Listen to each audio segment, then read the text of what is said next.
Everyone, welcome to my YouTube channel Paul's Point. और आज से हम स्टार्ट करने वाले हैं सीईटी में, that is nursing education technology में unit 5, that is principles of education and teaching learning process. तो अगर आप चैनल पे नए हो तो please subscribe to my channel. पहले की वीडियोज़ में मैंने पूरे मेथड्स ऑफ टीचिंग को कवर कर दिया है, उन सारे वीडियोज़ की लिंक मैं डिस्क्रिप्शन में प्रोवाइड कर दूँगी। तो वीडियो को स्टार्ट करते हैं। तो अगर हम सिलेबस के पॉइंट ऑफ व्यू से बात करें तो आज हम पढ़ने वाले हैं पहला topic, that is education. Education में हम उसके मतलब, उसके कंसेप्ट को समझेंगे और एजुकेशन के क्या एम्स होते हैं। तो वीडियो को स्टार्ट करते हैं। तो देखो, सबसे पहले अगर हम बात करें एजुकेशन की, तो एजुकेशन का मतलब होता है gaining knowledge, skills, values and understanding to live a better and meaningful life. देखो, एजुकेशन का मतलब है पूरे होल लाइफ में, ड्यूरिंग योर लाइफ टाइम आप जो भी चीज़ें गेन कर रहे हो, चाहे वो स्किल्स हो, वैल्यूज़ हो, नॉलेज हो या किसी भी चीज़ के प्रति अंडरस्टैंडिंग हो जो कि किससे रिलेटेड है, एक बेटर और मीनिंगफुल लाइफ से, उसे हम बोलते हैं एजुकेशन। एजुकेशन आपको हेल्प करता है कि आपको कैसे सोचना है, कैसे बिहेव करना है और किसी भी प्रॉब्लम को सॉल्व कैसे करना है और बेसिकली कंट्रीब्यूट कैसे करना है सोसाइटी। एजुकेशन आपको हर चीज़ सिखाता है, फ्रॉम बेसिक एटिकेट से आपके एकेडमिक एक्सपीरियंसेस में जो नॉलेज आप गेन करते हो, ड्यूरिंग द लाइफ टाइम आप जो स्किल्स गेन करते हो, वो एजुकेशन में आता है। एजुकेशन सिर्फ वो नहीं होता जो आप स्कूल में लर्न करते हो, कॉलेजेस में लर्न करते हो, that is the academic part. But education का मतलब होता है आप जो आपके इन्वायरमेंट से भी सीख रहे हो, ओके, जो आप अपने इन्वायरमेंट से भी सीख रहे हो, जो लोग आपके अराउंड हैं आप उनसे भी सीख रहे हो, उसे हम क्या बोलते हैं, एजुकेशन। तो आई होप आपको एजुकेशन का मतलब क्लियर होगा। ध्यान से समझो। अब एजुकेशन का जो वर्ड है ये डिराइव हुआ है लेटिन से। इसमें दो लेटिन रूट्स हमें देखने को मिलती हैं, एडुकेयर जिसका मतलब होता है टू ब्रिंग अप और टू नरिश, और एडुक्सियर जिसका मतलब होता है to draw out, to lead forth. Basically इन दोनों शब्दों से ये बताना चाहता है कि एजुकेशन का मतलब होता है टू ड्रॉ आउट, यानी कि अपने लाइफ टाइम में ब्रिंग आउट, यानी कि अपनी एबिलिटीज़ को बाहर निकालना, उस पोटेंशियल को बाहर निकालना एक इंडिविजुअल के लाइफ में, जो आपको हेल्प करेगा to grow as a person for yourself as well as your society. तो आपकी वो इनर एबिलिटीज़ को ब्रश अप करना, बेसिकली आपको वो चीज़ लेकर आना, उसी को हम बोलते हैं एजुकेशन। डेफिनेशन की बात करें तो डेफिनेशन, वेबस्टर ने एक डेफिनेशन दी थी कि एजुकेशन एक ऐसी प्रोसेस होती है टीचिंग की जिससे नॉलेज, स्किल्स और कैरेक्टर डेवलप होता है स्टूडेंट में। देखो, जब हम स्कूल जाते हैं तो हमारे टीचर्स हमें केवल बुकिश नॉलेज नहीं बताते, वो हमें बताते हैं कि how to respect your seniors, how to behave in a class and everything. तो यही वो बोलना चाह रहे हैं कि एजुकेशन एक ऐसा प्रोसेस है टीचर्स के द्वारा यूज़ किया हुआ जिसमें एक स्टूडेंट का कैरेक्टर, पर्सनैलिटी, नॉलेज और स्किल डेवलप होती है। एजुकेशन एक ऐसा प्रोसेस होता है जो डिज़ायरेबल चेंजेस लाता है एक इंडिविजुअल का into the behaviour of human being. हम सब जानते हैं कि हम में एक डिज़ायरेबल ट्रेट्स होती है, एक अनडिज़ायरेबल ट्रेट्स होती हैं।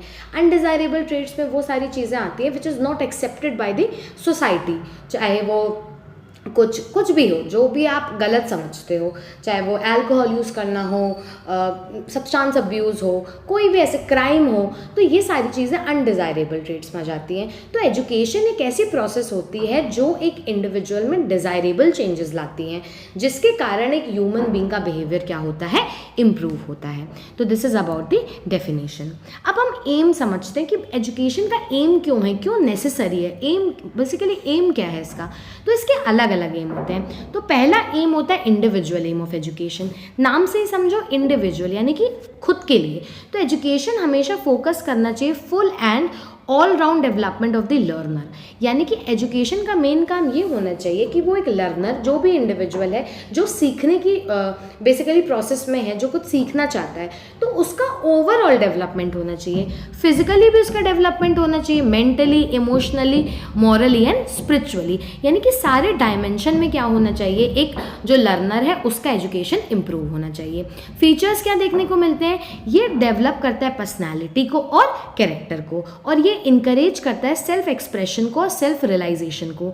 इसका मतलब है जब भी कोई बंदा एजुकेट होता है तो उसको क्या होता है, वो एक तरीका सीखता है कि how to express himself in the society, और उसे सेल्फ रियलाइजेशन भी देखने को मिलती है कि वो रियलाइज़ करता है कि what are the things he is doing in his particular life. अब क्या होता है, इसका एग्जाम्पल से ही आप समझ लो, क्रिएटिविटी एनहेंस करना, लीडरशिप क्वालिटी खुद में लाना, क्रिटिकल थिंकिंग, ये सारी चीज़ें होती हैं इंडिविजुअल एम। फिर आ जाता है हमारा सोशल एम। देखो नाम से ही समझो, सोशल यानी कि आपके आसपास का एनवायरनमेंट। तो एजुकेशन प्रिपेयर करता है एक इंडिविजुअल का कि वो रिस्पॉन्सिबल हो, कोऑपरेटिव हो और एक प्रोडक्टिव मेंबर बने वो हमारी सोसाइटी का। मतलब बेसिकली वो ऐसी स्किल्स और नॉलेज गेन करे जो खुद का डेवलपमेंट तो उससे हो ही, लेकिन उसके साथ साथ उसमें जो सोसाइटी है आपकी उसका भी डेवलपमेंट हो सके। इसके फीचर्स में क्या होता है, ये प्रमोट करता है सोशल अवेयरनेस को, रिस्पॉन्सिबिलिटी को, ये डेवलप करता है रिस्पेक्ट, किस चीज़ के लिए, जो भी लॉ रूल्स कस्टम्स क्रिएट की गए हैं आपके कल्चर को, ये वो डेवलप करता है। इसका एग्जाम्पल क्या होता है, पार्टिसिपेट करना कम्युनिटी सर्विस में। ओके, तो ये हो जाता है सोशल एम। थर्ड एम होता है हमारा वोकेशनल एम। वोकेशनल से हम क्या समझते हैं कि एजुकेशन हेल्प करना चाहिए स्टूडेंट को कि वो स्किल्स गेन करे फॉर एम्प्लॉयमेंट और अर्निंग अ लाइवलीहुड। इससे आप क्या समझते हो, यानी कि ड्यूरिंग द लाइफ टाइम एक स्टूडेंट को क्या करना चाहिए, ऐसी स्किल्स डेवलप करनी चाहिए जो कि क्या डायरेक्टली रिलेटेड हो आपके एम्प्लॉयमेंट से, यानी कि अपने लाइफ टाइम में कुछ ऐसा सीखना, कुछ ऐसा गेन करना जिससे उसका क्या हो, जीवन यापन हो सके। इसके फीचर्स क्या होते हैं, करियर ओरिएंटेड एजुकेशन, यानी कि ऐसा एजुकेशन जो आप सीख कर पढ़कर आप अपनी लाइवलीहुड को कैरी ऑन कर सको, आप अपने लाइफ में कुछ अमाउंट ऑफ मनी, फाइनेंशियल आप स्टेबिलिटी ला सको। ये प्रमोट करता है डिग्निटी ऑफ लेबर और सेल्फ सफिशिएंसी को, ये रिड्यूस करता है अनएम्प्लॉयमेंट को और इकोनॉमिक ग्रोथ को ये सपोर्ट करता है। एग्जाम्पल क्या हो जाता है, लर्निंग ट्रेड्स, टेक्निकल स्किल्स सीखना, एंटरप्रेन्योरशिप, इन सब से क्या होता है, एक इंसान अपने ड्यूरिंग द लाइफ टाइम वो क्या कर सकता है, एक डिसेंट मनी अर्न करके अपने लाइवलीहुड कैरी ऑन कर सकता है। फिर आ जाता है मोरल एम। मोरल एम में क्या हो जाएगा, education should instil moral and ethical values in student to help them become good human beings. इसका मतलब होता है एजुकेशन, आपने स्कूल में देखा होगा मॉरल एजुकेशन का सब्जेक्ट लगता है बच्चों को, वो क्यों प्रेजेंट है, वो इसलिए प्रेजेंट है बेसिकली कि बच्चों में मॉरल और एथिकल वैल्यूज़ क्या हो, जनरेट हो। उससे क्या होगा, वो एक बेटर ह्यूमन बींग बनेंगे और बेटर कॉन्ट्रीब्यूट करेंगे टू द सोसाइटी। उन्हें बहुत सारी चीज़ों के बारे में पता चलेगा, उन्हें काइंडनेस का मतलब पता चलेगा, लॉयल्टी एंड एवरीथिंग।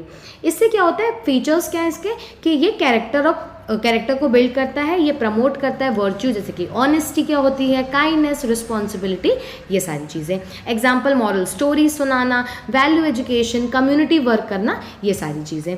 फिर आ जाता है हमारा कल्चरल एम। कल्चरल एम से हम क्या समझते हैं कि education should preserve and transmit the cultural heritage of the society to the next generation. देखो बहुत ज़रूरी है कि आप जब एजुकेशन का प्रोसेस आपका हो रहा है तो क्या है, आपका एजुकेशन का इस तरीके से प्रोसेस होना चाहिए कि वो आप समझ सको अपने कल्चर के बारे में। आप अपने कल्चर को समझेंगे तभी वो नेक्स्ट जनरेशन में जाके आगे बढ़ेगा। तो ये प्रिजर्व करता है और ट्रांसमिट करता है हमारी कल्चरल हेरिटेज को हमारी सोसाइटी में, जिससे वो आगे की जनरेशन में कैरिड आउट हो पाए। फीचर्स क्या क्या है, ये अवेयरनेस क्रिएट करेगा, अप्रिशिएट करेगा खुद के ओन कल्चर को, सामने वाले को जानने का मौका मिलेगा कि उसके खुद के कल्चर में क्या क्या है। ये इनकरेज करेगा respect for diversity and global culture. अब अलग अलग वर्ल्ड वाइड अलग अलग कल्चर प्रैक्टिस्ड होते हैं, है ना, तो उससे क्या होगा, हम खुद के कल्चर को जानेंगे तो हमें खुद के कल्चर की रिस्पेक्ट होगी, प्लस जो वर्ल्ड वाइड लोग अलग अलग कल्चर को फॉलो कर रहे हैं हमें उसकी भी रिस्पेक्ट होगी। एग्जाम्पल सेलिब्रेटिंग फेस्टिवल्स, जैसे कि इंडिया में अलग अलग क्या कहते हैं जाति के लोग हैं, चाहे वो हिंदू हो मुस्लिम हो, लेकिन हम सब क्या होते हैं अपनी डाइवर्सिटी की रिस्पेक्ट करके हम सारे फेस्टिवल्स एक साथ सेलिब्रेट करते हैं। लैंग्वेजेस लर्न करना, फोक डांसेस, तो ये सारा हो जाता है कल्चरल एम्स ऑफ एजुकेशन। फिर आ जाता है इंटेलेक्चुअल एम। इसमें क्या आ जाता है, एजुकेशन प्रमोट करना चाहिए mental development and rational thinking, यानी कि एजुकेशन बेसिकली एक इंसान के मेंटल डेवलपमेंट के लिए बहुत ज़्यादा ज़रूरी है। इससे एक इंडिविजुअल का मेमोरी एनहेंस होता है, वो कैसे इमेजिनेशन करता है चीज़ों को लेके, रीजनिंग कैसे वो डिसीजन लेगा, और ये बेसिकली क्रिटिकल थिंकिंग को इनकरेज करता है, जैसे कि साइंस एक्सपेरिमेंट करना, डिबेट्स होना, क्विजेज, लॉजिकल पजलेट्स, इन सब में क्या होता है, इंसान अपना दिमाग लगाता है कि हाँ हमें कैसे रिएक्ट करना है, मुझे कैसे आंसर करना है, तो ऑब्वियसली वो क्या हो रहा है, उसका मेंटल डेवलपमेंट और रेशनल थिंकिंग को डेवलप कर रहा है। तो ये हो जाएगा इंटेलेक्चुअल एम। फिर आ जाता है स्पिरिचुअल एम। स्पिरिचुअल एम में क्या हो जाता है, education should lead to spiritual awakening, यानी कि ये आपको स्पिरिचुअलिटी से कनेक्ट करवानी चाहता है एजुकेशन। इससे आपको क्या मिलेगा, इनर पीस, सेल्फ रियलाइजेशन, ये डिसिप्लिन को और माइंडफुलनेस को प्रमोट करता है, हायर वैल्यूज और डीपर ट्रूथ स्टूडेंट को कनेक्ट करता है। इसमें मेडिटेशन, एथिकल डिस्कशन, ये सारी चीज़ें आती हैं। तो ये पूरे हो गए हमारे AIIMS of education. I hope ये आपको वीडियो पसंद आई हो। अगर आपको कोई भी क्वेरी है तो आप कमेंट कर सकते हो, और ऐसे ही इन्फॉर्मेशन कंटेंट के लिए please subscribe to my channel. Thank you so much guys.